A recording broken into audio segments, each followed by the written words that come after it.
nós estamos aqui no canal de Corinto.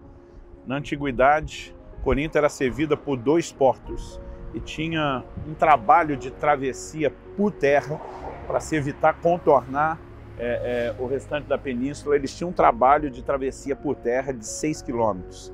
É nesse mesmo trecho onde descarregavam o navio, carregavam tanto o navio como mercadoria para o outro lado, que foi feito esse canal. São 6 quilômetros de comprimento. E Corinto estava muito privilegiada pela posição de ser servida não só pelos portos, mas o local onde estava normalmente era procurada, inclusive por aqueles que navegavam, como um lugar de refúgio. Ela estava num ponto estratégico, servindo de rota para viajantes que cruzavam tanto na direção norte e sul, como leste e oeste.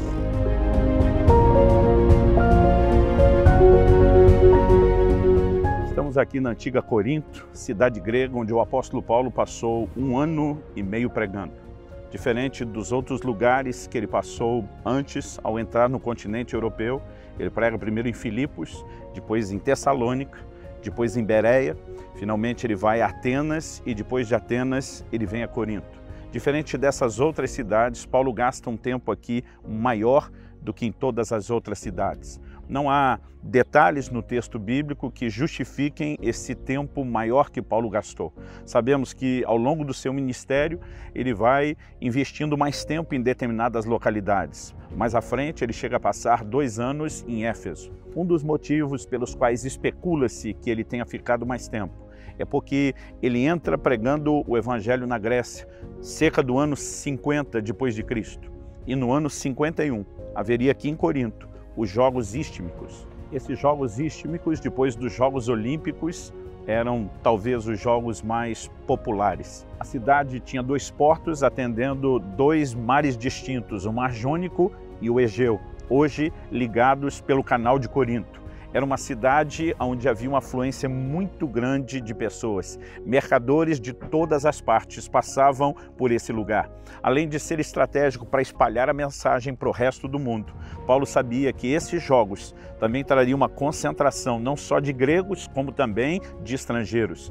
A cidade de Corinto fica a cerca de 65 quilômetros de Atenas e logo depois de pregar lá, o apóstolo Paulo para que se dirige? Estabelece a igreja.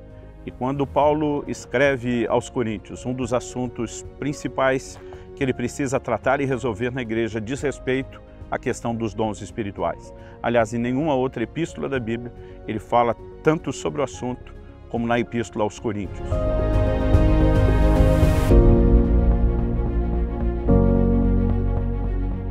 Nesse lugar, o apóstolo Paulo produz um impacto muito forte com a sua pregação. Novamente, como em Tessalônica e nos outros lugares, não apenas entre os judeus, mas principalmente entre os gentios. Onde Paulo chegava, ele tinha o costume de procurar uma sinagoga e pregar primeiro aos judeus. Como ele mesmo declara na epístola aos Romanos, o evangelho é a salvação para todo o que crê. Mas ele diz primeiro do judeu, depois do grego ou do gentio. Em Atos 18, de 9 a 11, nós lemos: teve Paulo durante a noite uma visão em que o Senhor lhe disse: não temas, pelo contrário, fala e não te cales, porquanto eu estou contigo e ninguém ousará fazer-te mal, pois eu tenho muito povo nessa cidade. E ali permaneceu 1 ano e 6 meses, ensinando entre eles a palavra de Deus. É nesse momento que a Bíblia diz, quando Galho era procônsul da Acaia, os judeus se levantaram contra Paulo e o levaram ao tribunal. Galho se recusa a julgar aquela questão e, como Jesus tinha dito, ele estava protegido pelo Senhor e porque já havia muito povo. Quando Sóstenes, o chefe da sinagoga, sai do tribunal expulso, a Bíblia diz que ele foi espancado. Especula-se se os judeus tenham feito isso porque ele não resolveu o problema deles, ou se os gentios, de alguma forma, enciumados pelo que eles estavam fazendo a Paulo, é que reagiram. O ponto principal é que a pregação do evangelho prosperou. Essa se torna uma igreja forte, de acordo com as palavras de Jesus, com muito povo nessa cidade. Paulo fez um trabalho extraordinário entrando com o evangelho na Europa, em especial aqui na Grécia. E a igreja de Corinto ficaria marcada para sempre, não apenas pela passagem de Paulo, mas pelo ensino que nós temos nas suas epístolas.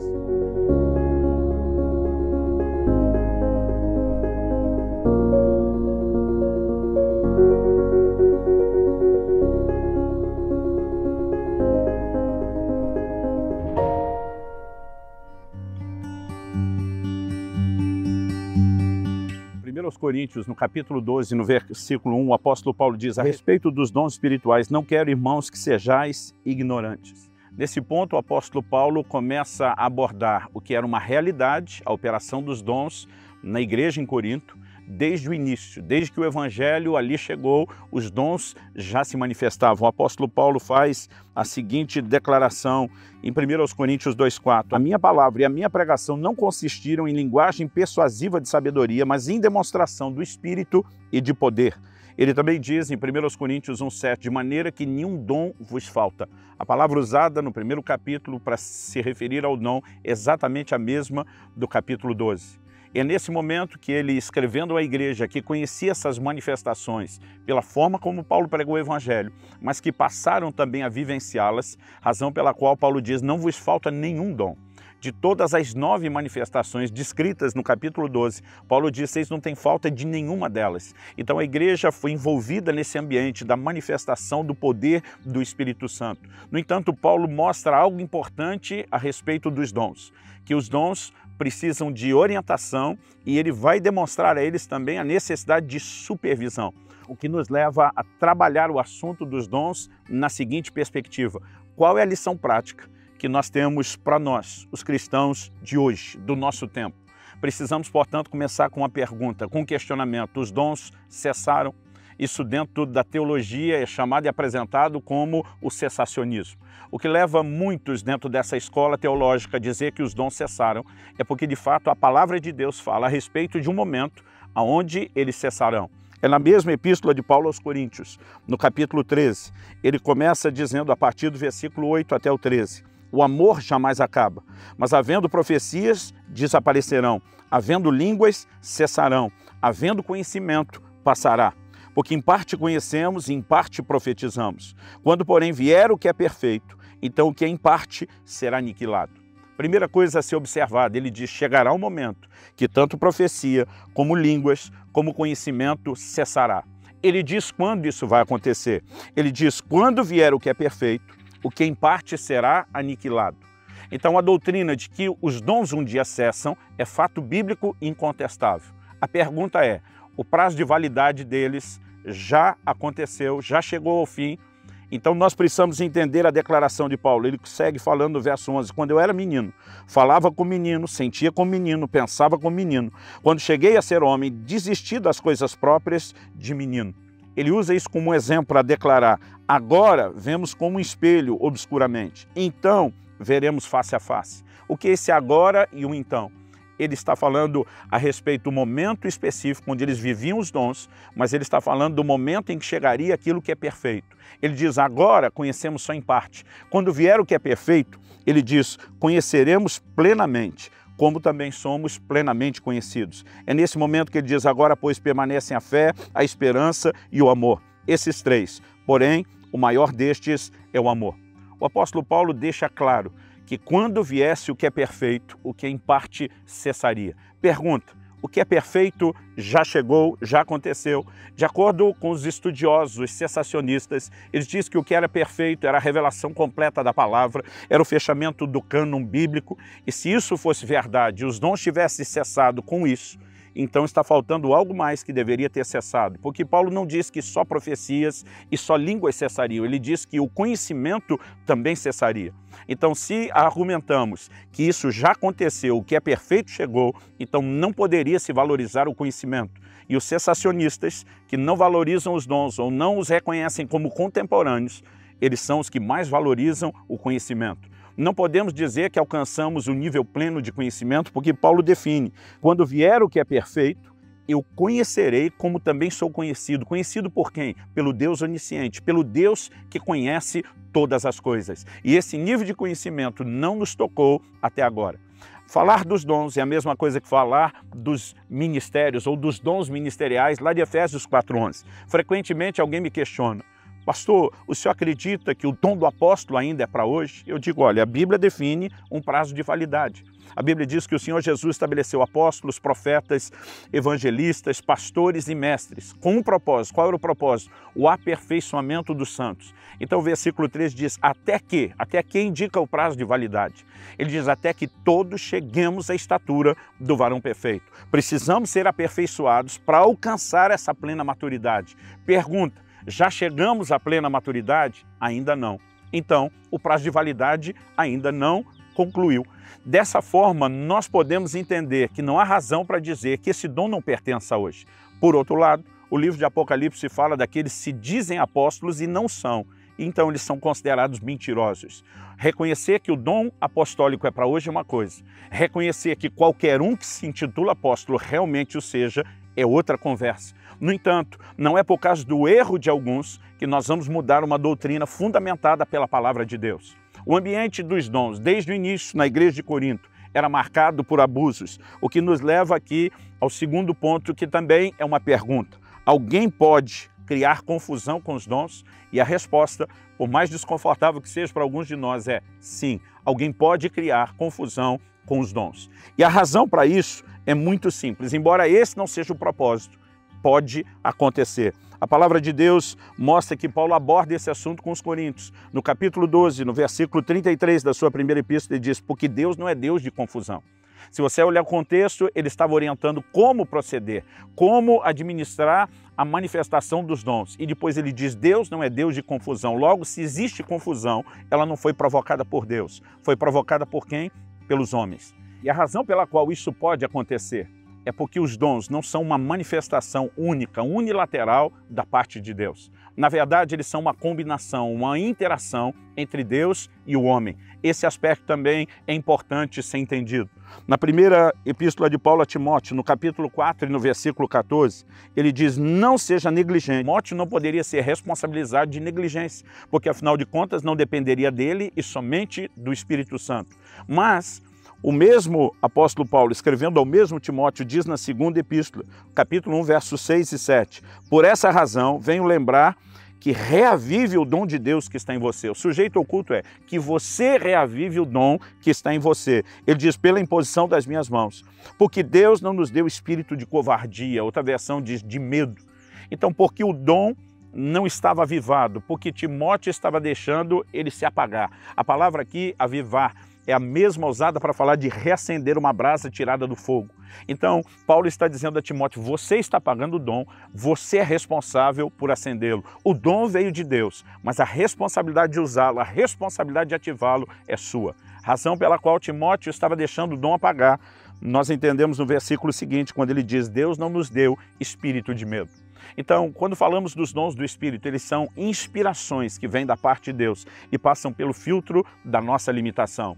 Essa é a razão pela qual Paulo procurava orientar os coríntios a respeito da parte deles, da responsabilidade deles em corresponder de forma correta à ação do Espírito Santo. Então, nós podemos olhar para aquilo que é o verdadeiro propósito. Alguém pode ser bênção com os dons? Certamente, porque esse é o seu propósito. Eles foram dados para promover edificação e não confusão. Aliás, em 1 Coríntios 14:5, Paulo mostra exatamente o que eles deveriam produzir quando ele fala para que a igreja receba edificação. O propósito dos dons é abençoar não apenas os que já creem, mas até mesmo aqueles que não creem. Ele diz no mesmo capítulo 14, dos versículos 24 e 25, porém, se todos profetizarem e entrar ali um não crente ou não instruído, ele será convencido por todos e julgado por todos. Os segredos que ele tem no coração se tornarão manifestos e assim, prostrando-se com o rosto em terra, adorará a Deus, testemunhando que Deus está de fato no meio de vós. Paulo está dizendo que no ambiente da manifestação dos dons, não apenas aqueles que creem podem ser abençoados, mas até mesmo aqueles que ainda não abraçaram a fé podem ser convencidos pela manifestação do poder de Deus. Aliás, essa Deus, ela convence. Quando Jesus comissiona os apóstolos, ele de forma clara diz que eles, além de pregar, teriam sinais que os acompanhariam. Qual era a evidência de que de fato ele tinha ressuscitado? Não era apenas uma história contada, propagada de forma verbal, o que qualquer um poderia fazer em qualquer teor, mas eram os sinais, as manifestações do poder de Deus. Somos parte de uma geração que precisa resgatar esse ambiente de operação de dons. No entanto, precisa do entendimento correto. Quando ele fala que nós não podemos ser ignorantes a respeito dos dons, significa que precisamos mais do que inspiração, precisamos de entendimento de como eles operam. Paulo fala não só sobre o entendimento correto. Por exemplo, ele disse, alguém fala em línguas, haja quem interprete, para que a igreja receba edificação. Ele disse, se forem profetizar, falem os profetas 2, no máximo 3. Ele diz, e 1 de cada vez. Essa orientação é parte de um ensino prático a respeito da administração, do aspecto humano dos dons, para que não houvesse confusão, mas pudesse haver bênção. Inclusive, Paulo diz, enquanto esses falarem, os outros profetas julguem. Aqui ele fala de supervisão. A mentalidade de discipulado, que era algo cultural, se manifestava fortemente naqueles dias, numa orientação prática sobre como eles deveriam se mover nos dons. A gente vê isso ao longo de toda a Bíblia. Quando Samuel é ainda garoto, está no templo e ouve a voz de Deus chamando. Repetidas vezes ele se levanta, vai até Eli, o sacerdote, perguntando, foi você que me chamou? E o relato bíblico nos mostra que depois de dizer algumas coisas que não e mandar Samuel de volta para a cama, Eli percebe que houve um tempo, uma época, onde a voz de Deus se manifestou naquela casa. Então ele orienta o pequeno Samuel e diz, se a voz falar de novo, você vai responder, fala, porque o teu servo ouve. Pergunta, qual era o propósito de Samuel falar dessa forma? A voz que o chamava não era informativa, porque Deus sabia que ele estava ouvindo. Ele estava ensinando o princípio da interação.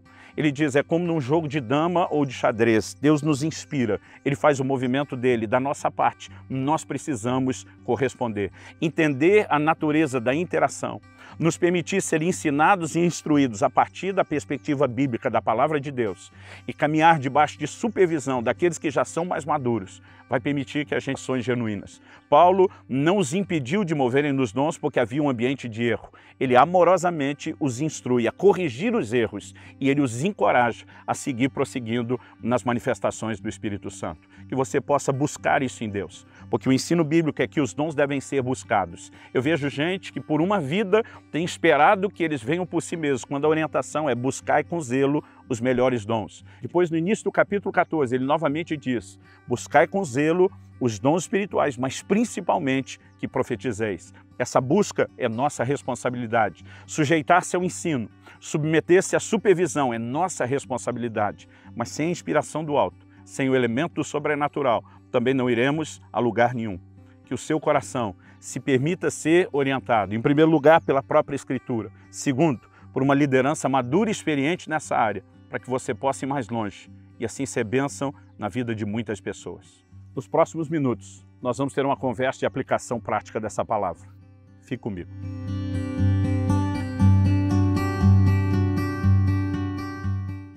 Quando o apóstolo Paulo fala a respeito de não ser ignorante em relação aos dons, ele não está falando apenas sobre ignorar a existência, mas, obviamente, no capítulo 12 e também no 14, pelas explicações de Paulo, nós vemos que ele queria que os coríntios não ignorassem o funcionamento correto dos dons. Eles já sabiam da existência.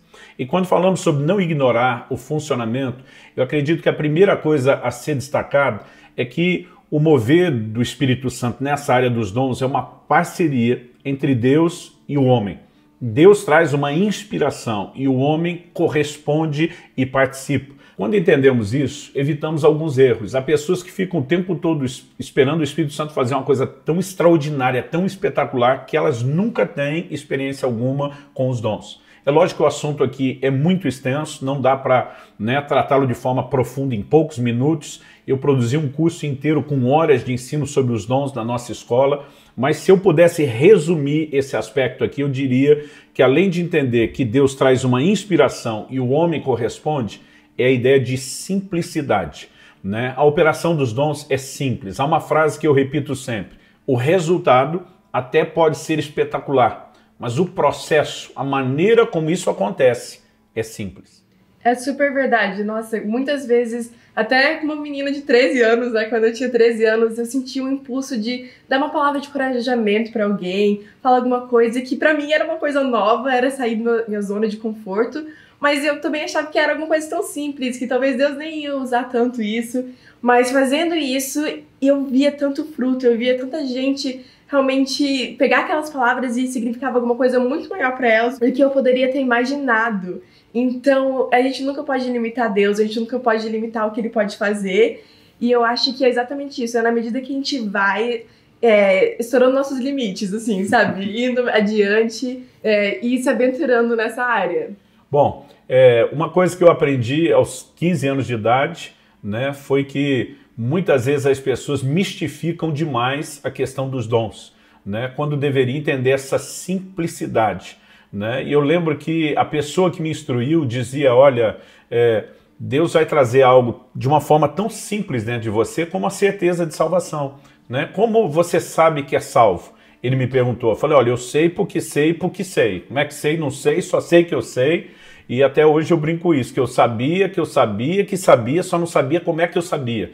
Mas ele me mostrou aquele texto bíblico de Romanos 8,16, que diz que o Espírito testifica com o nosso espírito que nós somos filhos de Deus. Então ele falou, olha, se no assunto tão importante da vida cristã, que é certeza e salvação, Deus não precisa dar necessariamente uma visão espetacular, uma voz mística, audível no nosso ouvido, e ele pode falar de forma simples, porque não, na área dos dons, imaginar que essa simplicidade pode acontecer. Não estou dizendo que Deus não possa em algum momento trazer visões e uma voz espetacular. Já tive essas experiências, mas elas na minha vida são raras, não estão na categoria recorrente nem frequente, né? Foi entender essa simplicidade dos dons que começou a me trazer essa ousadia de me mover mais, né? Aliás, posso dizer, né, em relação aos meus filhos, Israel e Alissa, que eles também cresceram nesse ambiente de ver isso acontecer com tanta naturalidade, que foram encorajados a praticar isso desde cedo. Até com Israel isso aconteceu primeiro, porque é 3 anos mais velho do que a Alissa, começou a ter essas experiências antes. Eu me lembro, inclusive, de várias ocasiões, Israel, a gente chegou a brincar uma época que você era um caçador de garçons, né? Porque parece que a gente estava ali num ambiente, num restaurante, daqui a pouco você dava palavra, né? Lembro de garçom não crente, de chorar, reconhecendo que o que você falou era de Deus, que não tinha como você saber. Lembro de uma vez um garçom que era crente, veio falar comigo, uma linguagem de novo convertido, meu, parabéns, esse seu filho aí, hein? O cara falou tudo que eu tava pensando ali, meu, não consigo nem entender como é que essa parada rolou.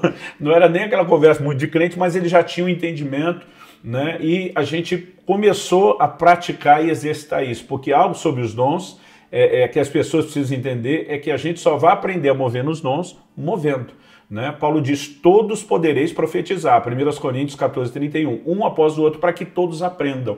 Não é quem está ouvindo o que profetiza que aprende com a profecia, é quem profetiza que aprende a fazer fazendo. O interessante dessas minhas experiências, mesmo quando tão novo, é que elas foram exatamente o que você falou mais cedo, um resultado lindo, extraordinário, mas o processo era muito simples. Tão simples que às vezes eu não tinha nem certeza se eu devia falar algo, se não devia, mas aquilo me deixava inquieto, era quase como que uma coceira dentro de mim, pensando, eu preciso falar alguma coisa. Às vezes eu não sabia nem o que eu ia falar até eu chegar lá, tomar aquele passo de fé. E quantas vezes eu vi pessoas sendo abençoadas e no final aquilo trazia uma alegria tão grande de poder participar e colaborar com o Senhor, né, tomar parte de algo que Ele queria fazer na vida de alguém. E era tão lindo, mas tinha aquele momento do será que é, será que não é, como ter certeza?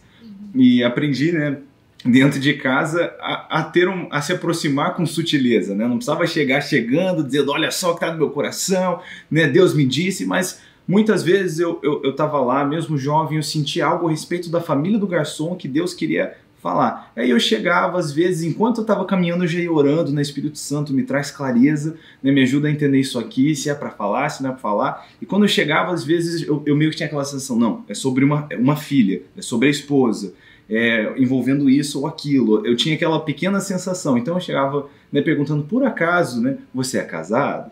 Às vezes, aí, sim, bom, por acaso, recentemente, você teve alguns desentendimentos com sua esposa por causa disso, bem específico, assim, e o cara já olhou assustado. Eu lembro uma vez, assim, que foi mais ou menos nessa área, foi uma experiência muito legal, Mas eu fui chegando com aquela sutileza. E como você falou mais cedo, né, conforme a gente exerce isso, a gente vai melhorando, a gente vai aprendendo, né, esse processo de confiar no Espírito Santo, de buscar mais a fundo em oração e de confiar na simplicidade do mover dele.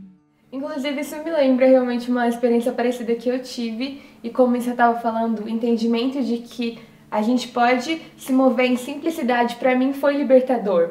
Porque era algo que, mesmo escutando testemunhos que me encorajavam, quando olhava para esse lado tão natural da coisa, eu sentia, eu também posso ser usada dessa forma. Deus também pode usar a minha vida. E com a liberdade ainda fazer aquela checagem, aquela conferência antes, né, de poder levar até o fim. Desculpe, continue. Não tem problema. Eu lembro até de um dia que você estava falando que quando a gente tem uma impressão no nosso coração, muitas vezes a gente pode ser até paralisado pelo medo.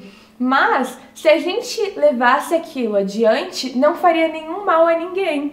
Então, por via das dúvidas, a gente não precisa chegar já falando, Deus me falou isso, mas realmente checar. Como foi o caso de uma vez que a gente estava numa conferência lá na igreja, justamente sendo incentivado a aprender, a mover no sobrenatural. E eu lembro que, num momento até que a gente estava treinando, assim, como igreja, eu lembro que eu olhei para um rapaz que a gente estava no mesmo grupo, dentro da dinâmica que estava acontecendo, e a palavra que vinha na minha mente era filho. Então, como Israel, primeiro perguntei, você é casado? Já tem alguma coisa acontecendo nessa área? E eu lembro que ele olhou pra mim e me contou que ele e a esposa estavam orando nessa área e pedindo que o Senhor os abençoasse. Então, lembrando dos testemunhos do meu pai, eu falei, olha, se já chegamos até aqui, eu falei, posso orar pela tua vida? E orei naquele sentido, tanto que depois que eu orei, eu cheguei em casa desesperada, eu falei, pai, a gente tem que orar pra eles engravidarem agora, porque eu dei essa palavra, então, por favor, ora comigo. E você lembra o final? Foi uma boa oportunidade para ensinar a Lissa, né? Eu falei, filha, não é Deus que tem que fazer a gravidez acontecer porque você falou algo. Você precisa acreditar que o Deus que moveu você a falar já está fazendo e trabalhando no desfecho. O testemunho me chegou depois de um ano, através do sogro do rapaz com quem você orou.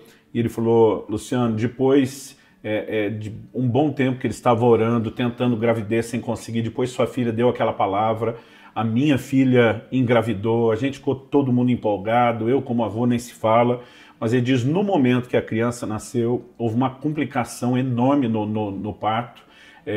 Não me lembro a situação da criança, se teve risco, mas o da mãe houve muito risco naquele momento. Ele diz assim, a vida dela estava em jogo, em fé, e vimos um outro milagre acontecer. Então, tudo isso, né? Eu cheguei a conhecer a bebê. E isso tudo porque alguém teve a coragem de dar esse passo simples, né? Sem se preocupar com a reputação. O medo trava.